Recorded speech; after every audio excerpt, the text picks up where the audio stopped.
Chapter 15 The Party at Ford's. Young Matt would have found some excuse for staying at home the night of the party at Ford's, but the shepherd said he must go. The boy felt that the long evening with Sammy would only hurt. He reasoned with himself that it would be better for him to see as little as possible of the girl who was to marry Ollie Stewart. Nevertheless, he was singing as he saddled the big white-faced sorrel to ride once more over the trail that nobody knows how old. Mr. Lane was leading the brown pony from the stable as young Matt rode up to the gate, and from the doorway of the cabin Sammy called to say that she'd be ready in a minute. "Ain't seen you in a coon's age, boy," said Jim while they were waiting for the girl.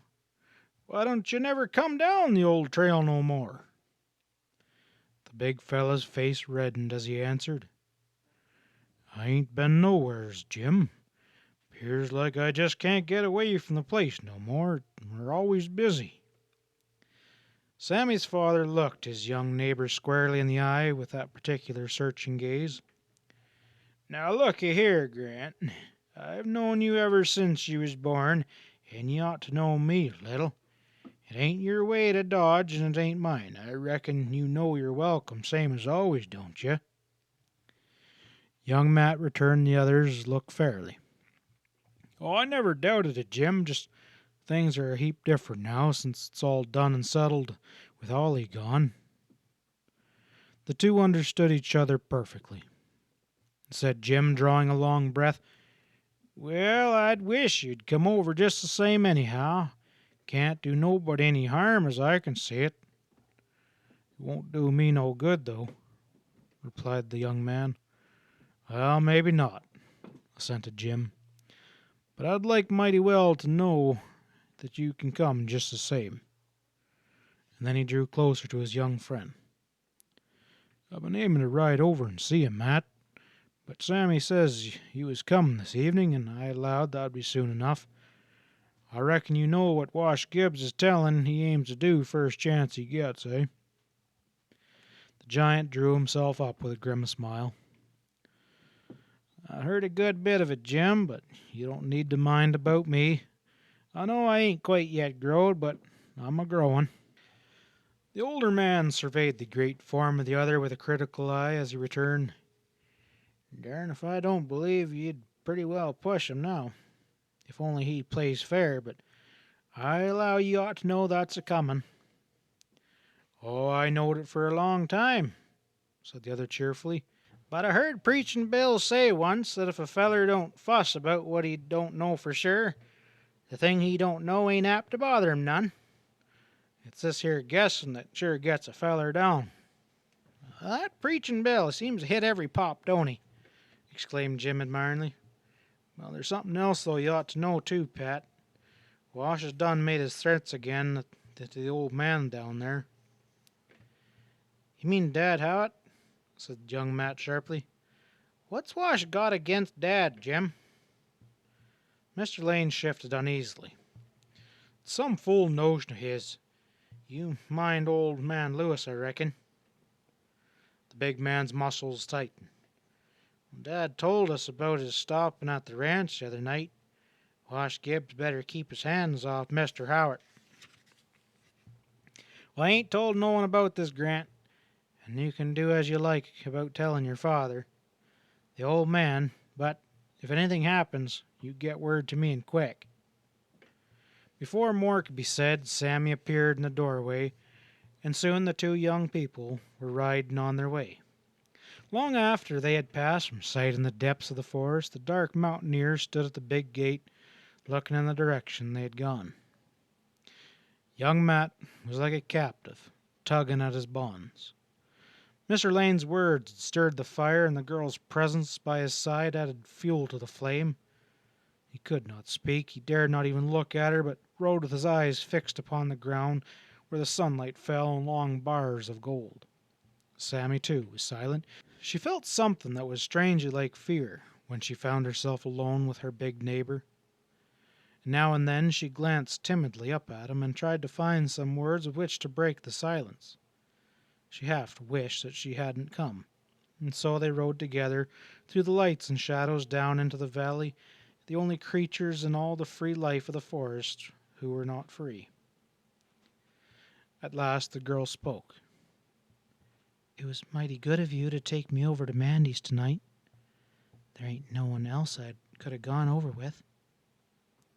There was no reply, and Sammy, seemingly not to notice, continued talking in a matter-of-fact tone that soon, for such is the way of a woman, won him from his mood, and the two chatted away like the good comrades they had always been.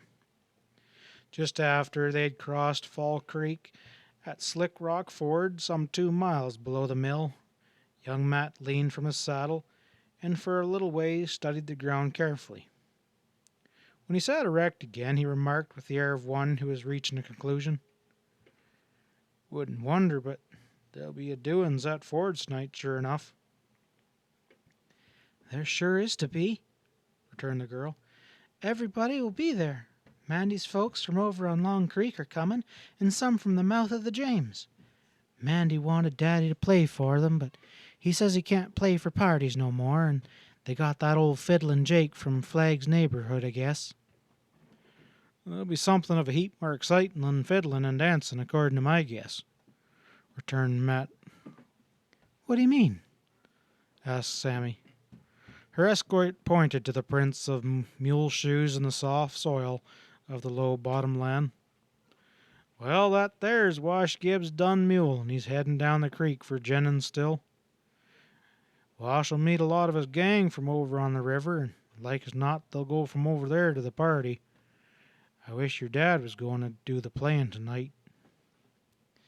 It was full dark before they reached the Ford clearing. The faint, faraway sound of a violin, seeming strange and out of place in the gloomy solitude of the great woods, first told them that other guests had already arrived. Then, as they drew nearer and the tones of the instrument grew louder, they could hear the rhythmic sway and beat of heavily shod feet upon rough board floors, with the shrill cries of the caller and the half-savage, half-pathetic sing-song of the backwoods dancer singing "Missouri Girl." Reaching the edge of the clearing, they involuntarily checked their horses and stopped just within shadow of the forest. Here the sound of the squealing fiddle, the shouting caller and the stamping feet and the swinging dancers came with full force, and through the open door and windows of the log house they could see the wheeling and swaying figures of coatless men and calico-gowned women, while the light, streaming out, opened long lanes into the dusk. About them in the forest edge, standing in groups under the trees, were the shadowy forms of saddled horses and mules, tied by the bridle reins to the lower branches, and nearer to the cabin 2 or 3 teams tied to the rail fence stood hitched to big wagons in which were splintered bottom chairs for extra seats. During the evening the men tried in their rough, good-natured way to joke young Matt about taking advantage of Ollie Stewart's absence, but they very soon learned that while the big fellow was ready to enter heartily into all the fun of the occasion, he would not receive in any jest any accusation to his relationship to the girl who had escorted to the party. Sammy, too, with her big companion, was not near, suffered from the crude wit of her friends as well. "Ollie Stewart don't own me yet," she declared with a toss of the head when someone threatened to right her absent lover. "No," replied one of her torments, "but you ain't aiming to miss your chance about going to the city to live with them big bugs." In the laugh that followed, Sammy was claimed by a tall woodsman for the next dance, and escaped to take her place on the floor. "Well, Ollie will sure make a good man for her," remarked another jokester. "If he don't walk the chalk, she can take him across her knee and wallop him." "Well, she'll sure marry him all right," said the first, "'cause he's got the money. But she's going to have a heap of fun making young Matt play the fool before she leaves these woods. He ain't took his eyes off her all night. Everybody's laughing at him. I notice they take mighty good care to laugh behind his back," flashed little black-eyed Annie Brooks from the Cove neighborhood. Young Matt, who had been dancing with Mandy Ford, came out from behind the group just in time to hear their remarks. 2 or 3 who saw him within hearing tried to warn the speakers, but while everyone around them saw the situation, the two men caught the frantic signals of their friends too late. The music suddenly stopped, and the dancers were still. By instinct, every eye in the room was fixed upon the little group as the jokesters turned to face the object of their jest. The big mountaineer took one long step towards the two who had spoken, his brow dark with rage, his huge fists clenched. But even as his powerful muscles contracted for the expected blow, the giant came to a dead stop. Slowly, he relaxed. His hand dropped to his side, then, turning deliberately, he walked to the door, the silent crowd parting to give him way. As the big man stepped from the room, a gasp of astonishment escaped from the company, and the two jokesters, with frightened faces, broke into shrill, nervous laughter.